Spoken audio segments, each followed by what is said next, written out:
Okay, so I will show you how to solve all problems in practice quiz. Um,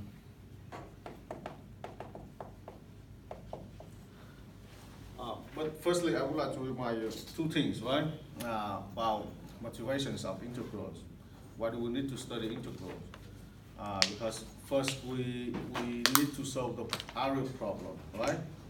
Area problem. So when you need to find the area of the region enclosed by a curve of some function on some interval and x-axis, you need definite integrals, and that's how we define definite integrals, right? Use Riemann sum, something like that, okay? And the second motivation is how to recover a function if we know its derivative, right? The first problem in here is that you need to find a general solution.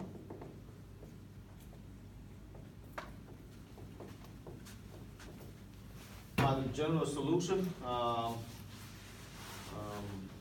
the following differential equation and check the result by differentiation. So you have dy dt is 48 t to the 5. You need to find y, right? And then they ask you to check your solution by differentiation. So for this, we know the derivative. We need to recover the function, right? Just recover that. So we apply integration, right? To both sides, we get the integral du dy dt equal to integral 48t to the 5th and then dt. So since this is a number, we can print it out. T to the 5 and then dt. And here we use the power rule, right? The power looks like, okay, for p not negative 1, you have x to p dx equal to, remember,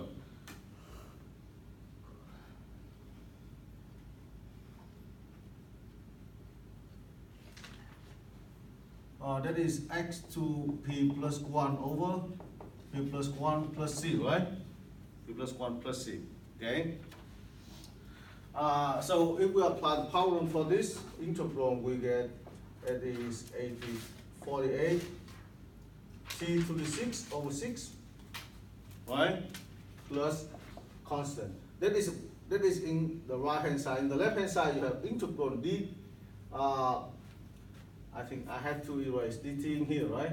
So it's just dy, because we already bring dt into the north side. We use cross multiplication. You see?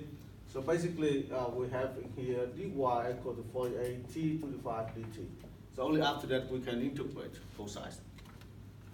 So in the left hand side we have just y. So our function is y equal to 48 t to 6 over 6 plus c. And if you simplify 48 6, you get a t to 6 plus c. Okay, in this problem, they ask you only to find general solution, right? And they don't ask you to determine C. In case if we determine C, we need an initial condition. Do you remember that? We need an initial condition. All right, and then the second part of this question is to check the result by differentiation. So what does it mean? Check the result by differentiation. Means if you have y equal to a t to 6 plus c, right? So you differentiate both sides, right? As a t to 6 plus c derivative. If you differentiate y prime, you get exactly 48t to the 5th, so you are good. Make sense? Of course, you know, c derivative is 0 because c is constant, and this is 48t to the 5th. That is the first question, so I think you can solve this in 2 minutes. I mean, if we know how to differentiate and if we remember the power rule.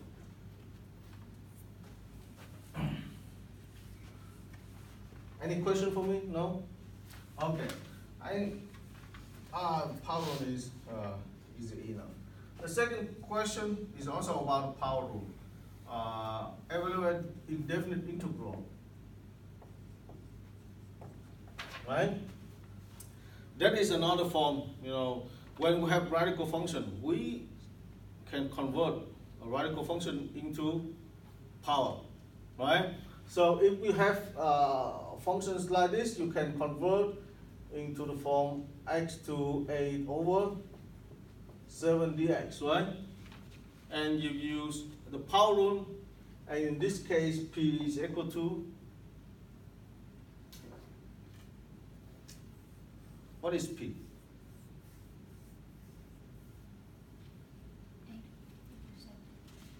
807, yes. 807, right? So you apply the power rule for that p, you get this is equal to x 8 over 7 plus 1, right? Over 8 over 7 plus 1 plus c. Don't forget this number and this number should be the same, right? Don't forget about that. So you just close your eye. Once you get this number, you just copy it. Copy it to this place. This is. Make sense?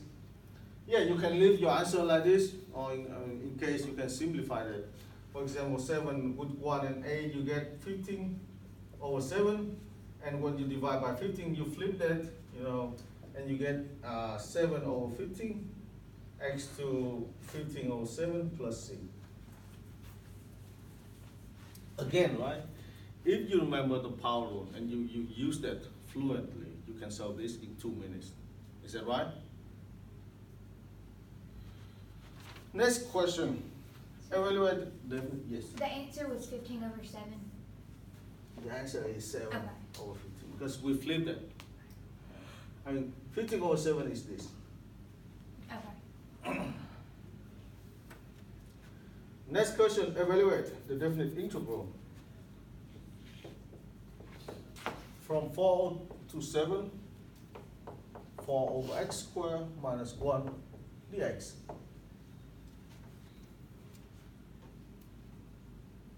Again, in this case, we need the power rule, right? In the previous example, you see radical function, and when we convert the radical function into power function. In this case, we have fraction, right? And we might convert fraction into power. Is that correct? So your fraction looks like 4 over x squared. What's that? What is 4 over x squared?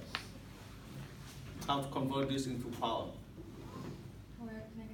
Yeah, that is 4x to negative 2, right? So the power in this case is negative 2.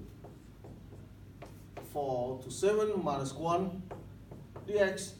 So yesterday I showed you 2 ways to solve this integral.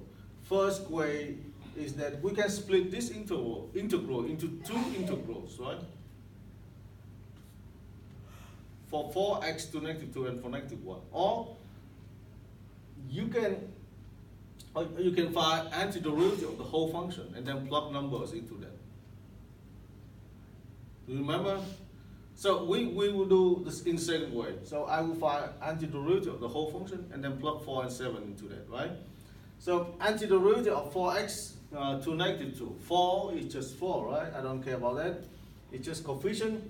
Now I apply the power rule for x to negative 2, where p is equal to negative 2, right? So I have the following one.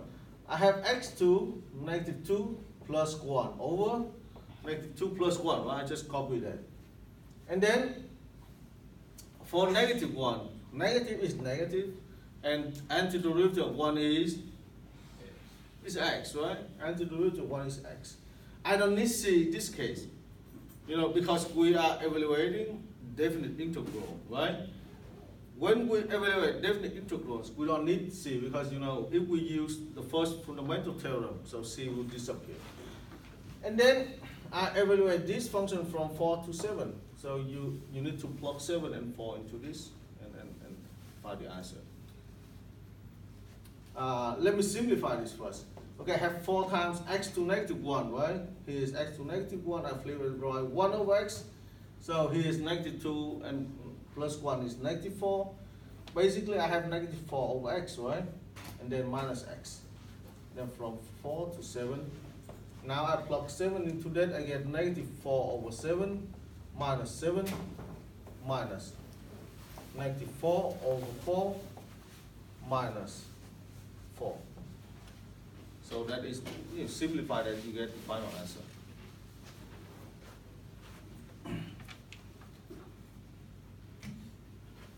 So again, if you know the power rule, you can solve this problem in maybe 2 or 3 minutes.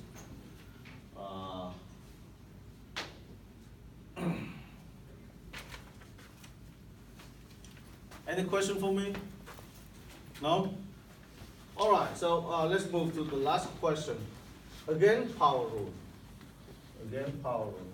So I write this. Last question to ask you, the answers to evaluate this integral 1/3 minus t 2/3 dt. And so you have, two polynomials in here. Power 1/3 and 2/3. So apply the power rule for that. I will find antiderivative of each function and then compile all together. So for this function, I get t 1/3 plus 1 over 1/3 plus 1, right? Because in this case, p is equal to 1/3. Is it right? So the second function minus. Here I have t 2/3 plus 1 over 2/3 plus 1. And then I evaluate this from 91 to 0. So at 0, the function is 0, right? Because when you plug 0 into this, you get 0, 0, 0, 0 in here. We only need to evaluate at -1. So I write here 0 minus. Okay, -1. And here the power is 4/3. Okay, and here I can write 4/3 minus t.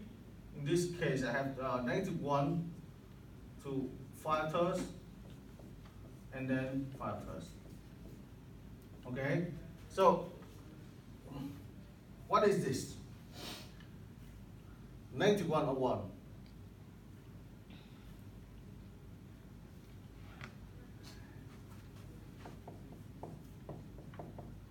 This is 91 or 1.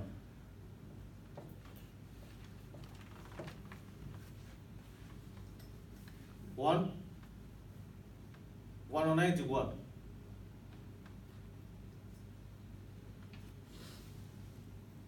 That is 1, right? Why? Because if you convert this into, into the radical form, right? You can see this is equal to 91 to the 4 and then cubic, right? -1 to the 4 is what? It's 1, right? 1 applied cubic, you get 1. So this term is 1. But how about this term? Is it 1 or 91? Here we have 5 over 3. All numbers are odd, right? So this is 91. Okay? So you have 1 over this, minus 91 means plus, right? So the answer is negative 3 over 4 plus 3 over 5. And that is -1. 15 and then 12, you have 27 over 20. 27 over 20. Done.